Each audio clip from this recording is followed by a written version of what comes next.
makini mani wacho ni makala wasini wacho ni mdogo. Ini makini mani wasini mawara kashi. Ini wacho ni wasini wacho ni makini mani. Ini wacho ni ma. Ini ma.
Tangu niingie katika hiki chama, hakuna faida yoyote ile niliyoipata.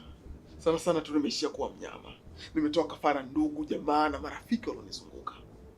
Sasa ukiwa kama kiongozi kwenye hiki chama, basi unastahili kulipa.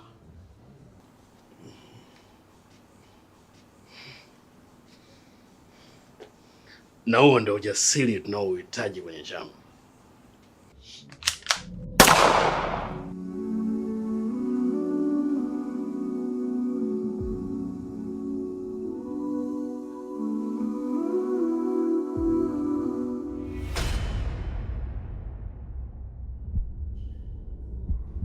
Vevo, hivi unafikiri ukiniua mimi ndio mwisho wa chama? Hapana. Unajidanganya Clan Vevo. Mimi ni kiongozi wa juu zaidi. Sio rahisi kama unavyodhani. Labda nikukumbushe kitu kimoja. Kama utakuwa umesahau Clan Vevo. Mtu atakapotaka kujiunga kwenye chama, nafsi yake inauliwa, kisha inafufuliwa na kujiunga rasmi kwenye chama. Mara kadhaa ulikuwa unanifuata na kutaka kupunguziwa masharti ya kutoa kafara. Sasa mimi nitakusaidia kukupa sharti rahisi ili uweze kusaidia familia yako na kutotoa kafara. Sharti gani hilo? Tukutane kwenye sherehe ya Mgaya. Kila kitu utakijua hapo.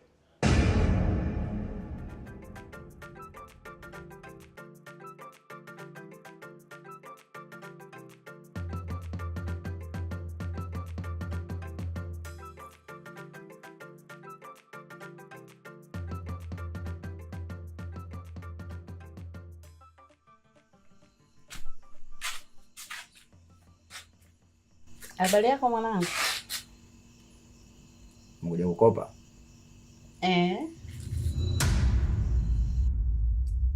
Hivyo mama unachukuliaje kwanza? Naomba leo mimi nikuulize hili swali. Kwani mama unachukuliaje? Yaani unazunguka maduka yote hapa iliyopo hapa katika kijiji. Wewe umeliona duka langu tulilokuja kukopa, si ndio? Hivi wewe mwanao stajili wewe mama? Mbona wewe hakusaidii? Au tayari mwanao kashagundua kama mamake ni mwanga?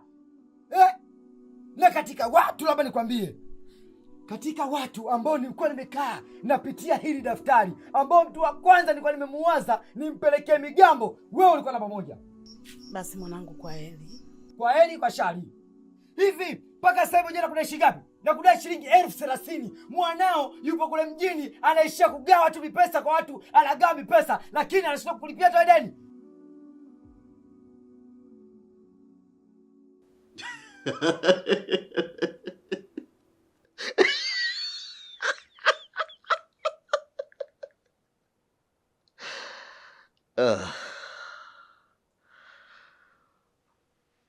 Hakuna ambaye amewahi kuingia katika hiki chama kisha akawa na furaha. Hakuna. Lakini maskini wengi walioko mitaani wanatamani maisha yetu sisi wenye pesa, bila ya kujua ni tabu kiasi gani ambazo tunazipitia, na sisi tunatamani furaha walionayo.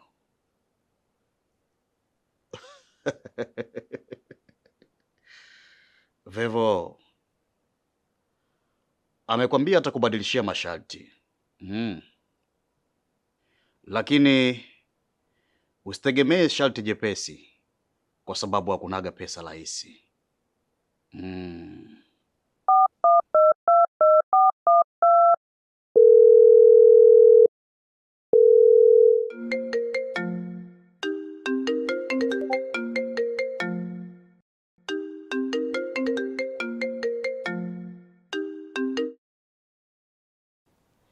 Hello?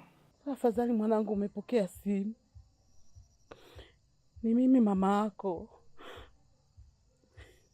Najua uko bize sana, ila nilikuwa naomba unitumie shilingi 5,000 tu.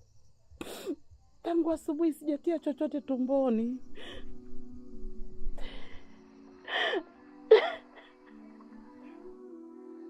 Nadhalilika mama yako.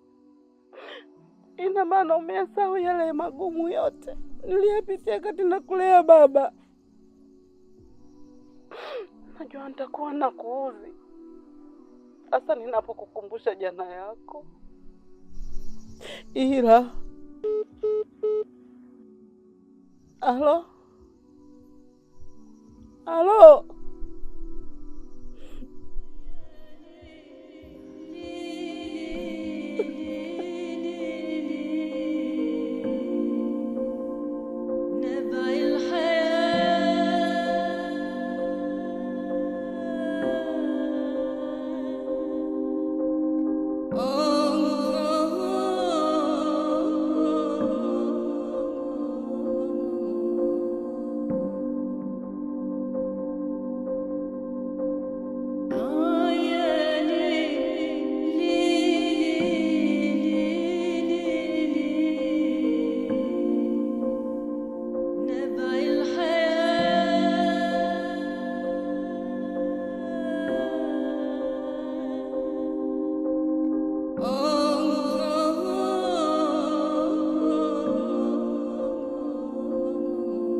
birthday to you.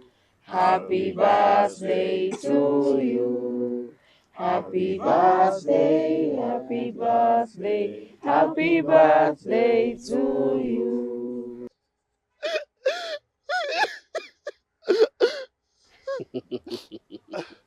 Ongera sana Mgaya kwa kuenjoy dunia tamu yenye raha za kila aina.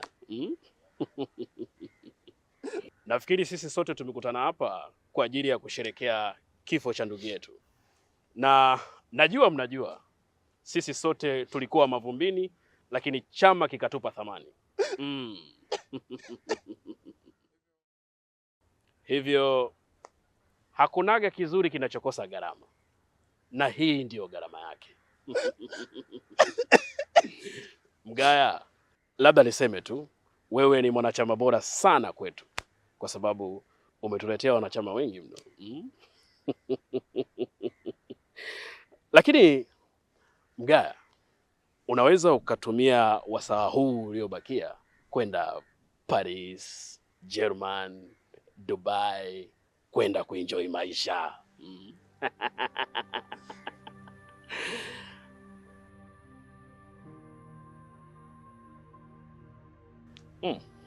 Inauma, lakini hatuna budi kuishikilia. Ni hayo tu ndugu zangu. Tunaweza kutawanyika.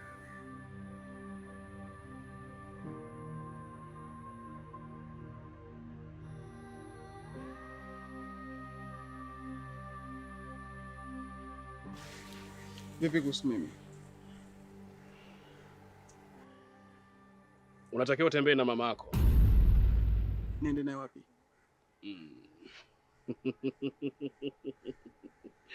Klambevo.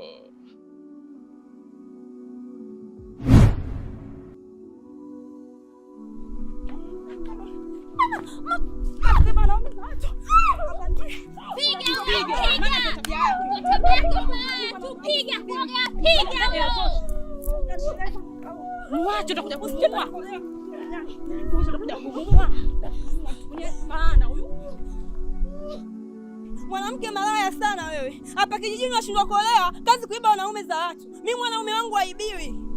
Mshamba wewe. Utaona kijiji kichungu.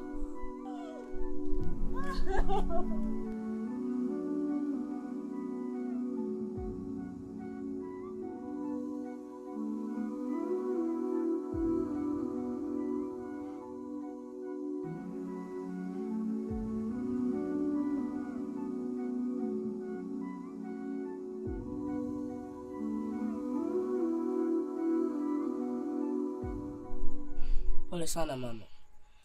Hivi kwa nini mama Aida amekufanyia kitendo kile? Achana nayo. Achukue chakula ndani ule nimekuwekea.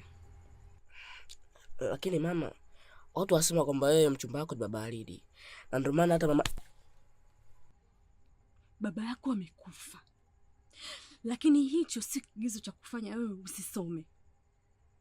Nitafanya kila namna, nitafanya kila mbinu ili mradi mwanangu usome.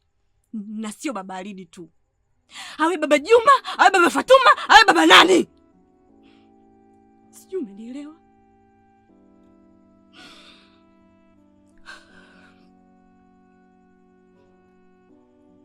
Vipi kwanza kuhusu shule? Mwalimu amesema kwamba kesho nisipopeleka hela mchango atanifukuza.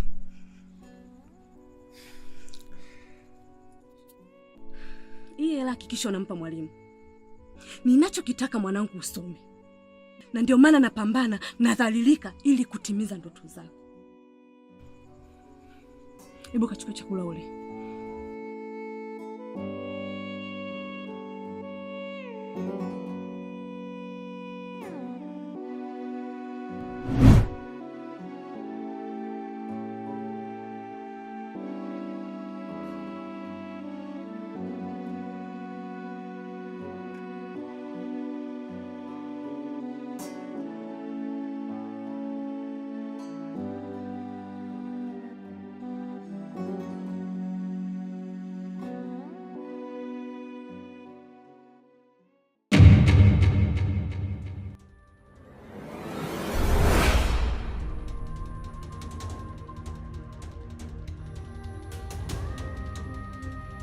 Mwanangu, nini tena hiki? Na wanga wangu wote sijawahi kuona kitu kama hiki. Muda. Muda?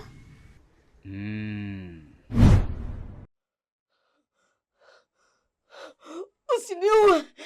Usiniue mwanangu. Mama, mimi wala sikuja kwa nia ya kukudhuru. Kwa sababu kama ningetaka kukudhuru basi ningekuzuru tangu siku ile.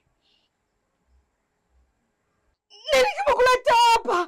Kwa sababu nimeokoka. Nimeacha kabisa anga. Nadhani unajua mama yangu maisha yetu jinsi yalivyokuwa magumu. Na kutokana na sababu hiyo ndipo nikachukua maamuzi magumu. Naomba nikuulize kitu baba. Kwani wewe ni Freemason?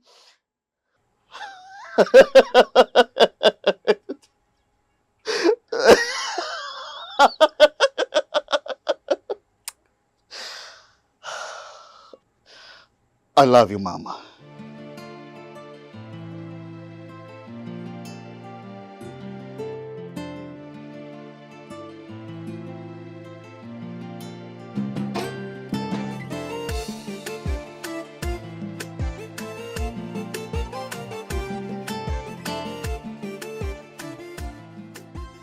Sijategemea kukuona hapa.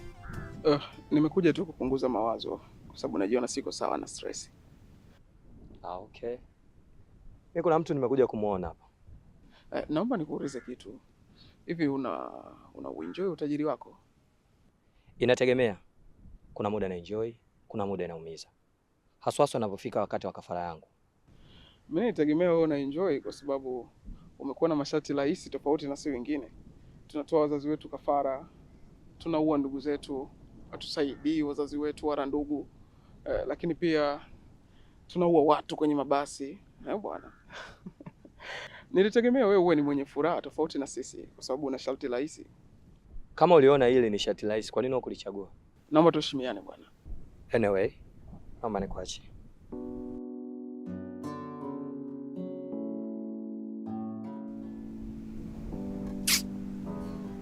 Uzi nini?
Karibuni wanangu. Mama, unahitajika katika ofisi ya kijiji. Ofisi ya kijiji nikafanya nini? Mama, unajitoa fahamu? Mama, kweli? Ina maana mpaka sasa bado hujajua mimi nimekuja kufanya kitu gani hapa nyumbani kwako? Mama, nahitaji pesa yangu na ndio maana nimekuja na mgambo. Wewe. Yaani kwa ile pesa yako kidogo nayo unidai umeamua kuniletea mgambo? Sasa nisikilize. Sitoi mguu wangu kwenda popote. Kama ni deni lako mimi nitakulipa. Deni linaua. Mama, nilijua tu kama wewe ni mzurumati. Wewe ulikuwa na lengo la kunidhulumu. Mgambo, fanya kazi yako. Unanipeleka wapi? Tukae tuongee jamaa.